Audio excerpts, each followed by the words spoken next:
প্রথম আলো নাকি এক বিশাল জরিপ করে ফেলেছে। দেখে মনে হবে বিএনপি তো একেবারে দোরগোড়ায় দাঁড়িয়ে ক্ষমতার চাবি হাতে নিয়েই ঢুকবে, যেন কেউ আটকানোর ক্ষমতায় রাখে না। কিন্তু এখানেই লুকিয়ে আছে আসল ক্যাচ।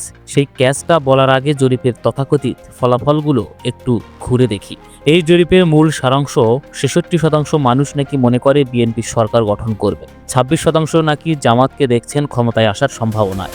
দেশের মোটামুটি অর্ধেক ভোটার নাকি মনে করছেন তারেক রহমান হবেন প্রধানমন্ত্রী। খালেদা জিয়ার পক্ষে ১৯%, আর জামাতের ডাক্তার শফিকুর রহমানকে প্রধানমন্ত্রী হিসেবে দেখছেন মাত্র ২৫% মানুষ।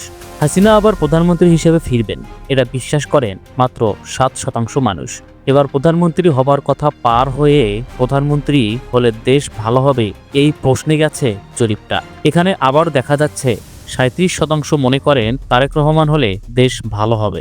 খালেদা জিয়ার পক্ষে ২১%, ডাক্তার শফিকুর রহমানকে ৩২%, আর হাসিনার পক্ষে মাত্র ৯% মানুষ। এখানে তারেক শফিককে দেখলে বোঝা যায় দুজনই একেবারে নেক টু নেক।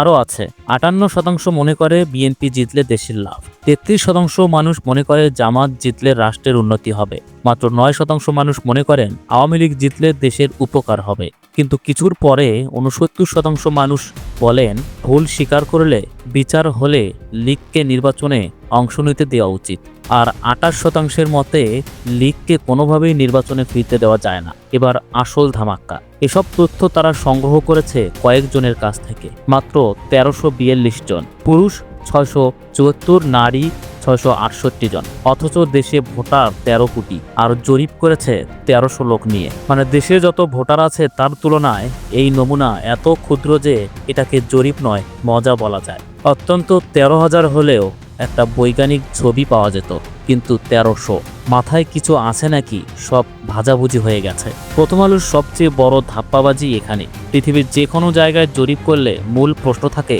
আপনি কাকে ভোট দেবেন, কিন্তু প্রথম আলো জিজ্ঞেস করেছে আপনার মতে কে জিতবে, আপনার মতে কে প্রধানমন্ত্রী হবে। অর্থাৎ জনতার নিজের ভোটের পছন্দ জানতেই ওরা আগ্রহী না, তারা জানতে চাচ্ছে ভবিষ্যৎবাণী।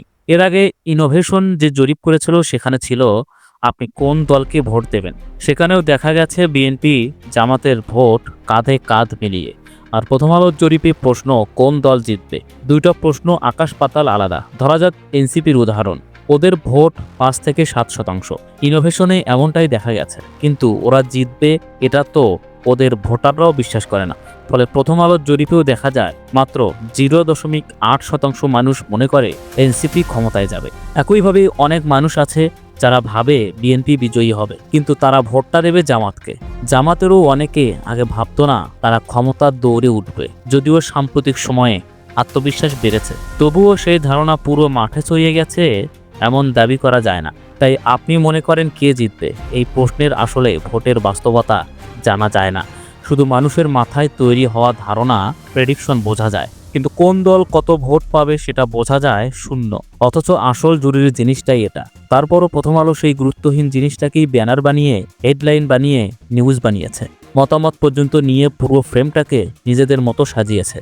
উদ্দেশ্য একটাই, আওয়ামী লীগকে আবার প্রাসঙ্গিক হিসেবে দেখানো দেশের বিশাল একটা অংশ নাকি চায় লীগকে নির্বাচনে দেখা যাক। জরিপে লীগকে দিয়েছে ৯ থেকে ১০% ভোটার সমর্থন, কিন্তু দাবি করেছে ৭০% মানুষ লীগকে নির্বাচনে নিষিদ্ধ দেখতে চায় না। এবার তাদের নিজের কথাই তাদের বিরুদ্ধে, এরা নিজেরাই বলছে জামাতের ভোট ২৬%, অথচ এতদিন বলতো ৫ থেকে ৬% বেশি নয়। তাদের হিসাবেই জামাত ১/৩ ভোট পেতে যাচ্ছে, যা তাদের পুরনো সময়ের সকল রেকর্ডের বাইরে। আর তারা যেহেতু বলছে ৩২% চান ডাক্তার শফিকুর রহমান প্রধানমন্ত্রী হোক, তাহলে বোঝাই যাচ্ছে মাঠের খেলা কোন দিকে গেছে। তারেক রহমানকে চায় ৩৭%। এরা ধরে ৩২%-এর অন্তর্নিহিত প্রকৃত মানটা যদি দ্বিগুণ ক্যালকুলেট করা হয়, তাহলে চিত্র পুরো বদলে যায়। সবশেষে এসব নিয়ে হইচই করার কিছুই নেই। এই জরিপে সরকার, বিরোধী দল বা ভোটের শক্তি কোনো প্রকৃত ছবি নেই, বরং পুরো বিষয়টার ফ্রেমিংটাই চাতুরি। দর্শক, আপনার মতামত কমেন্টে লিখে জানান, আর চ্যানেলে নতুন হলে সাবস্ক্রাইব করে বেল আইকনটি বাজিয়ে রাখবেন। ধন্যবাদ।